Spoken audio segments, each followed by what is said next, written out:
Hi, my name is Ku. I've been in the firm since 2012 and I'm right now a fund manager in the equities department. Today, I'm here to tell you about the Select Income Fund. It's a mixed asset fund and I want to tell you how you can get the best of both worlds in fixed income and equities in just one fund and how we can grow your wealth together. So the defining features of Select Income Fund, which we call SIF, first of all is in the asset allocation. In terms of asset allocation, we have 70% in fixed income and 30% in equities.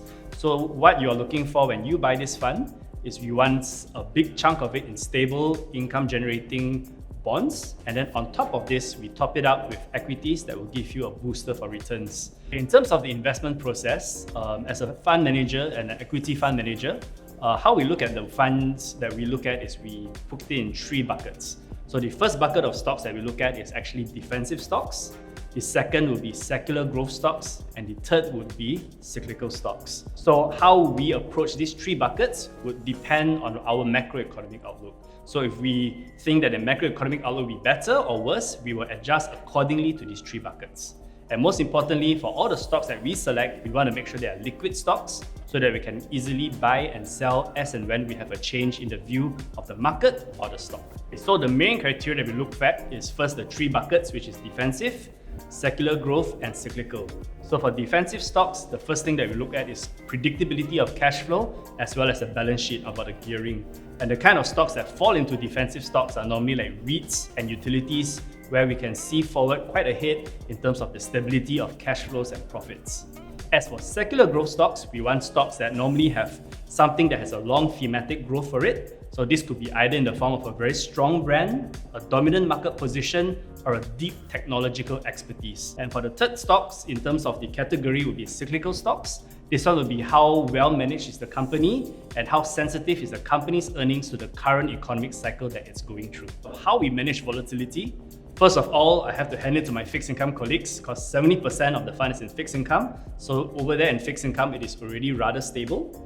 And in terms of our equities exposure, first of all, we make sure that our stocks are not high beta, not small cap stocks. So it is not as volatile during market drawdowns.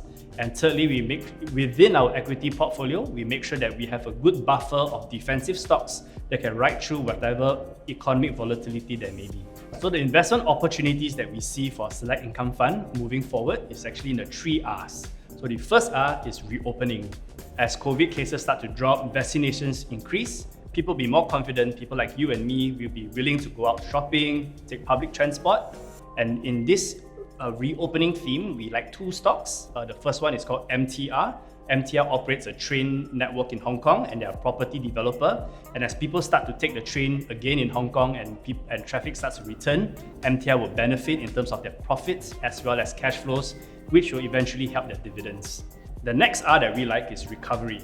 And recovery, we are talking about economic recovery, and the best proxy that we have and we believe that we have in the portfolio is actually in banks.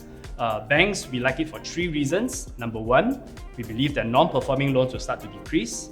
Number two, bank margins will increase as bond yields increase. And number three, we believe that banks will start to return more dividends to shareholders like you and me because the central banks in the past were curtailing their dividends due to concerns on COVID. So besides banks and recovery, the last R that we like is actually revolution. And when we talk about revolution, we are referring to the 5G revolution. 5G will be 100 times faster than 4G.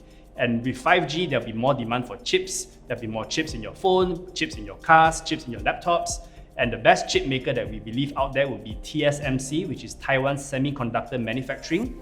They are the largest chip maker in the world and they make the most advanced chips. Besides chip making, we also like glass making, which is in the name that we have found in US called Corning. They make specialty glass. And this specialty glass has a wide range of applications. So for example, the latest iPhone that you have uses Corning glass to protect your phone, which is called Gorilla Glass. And as well as when you lay fiber network for 5G deployment, the glass that they use in the fiber network is also made by players like Corning. So those are the three R's: reopening, recovery, and revolution of 5G.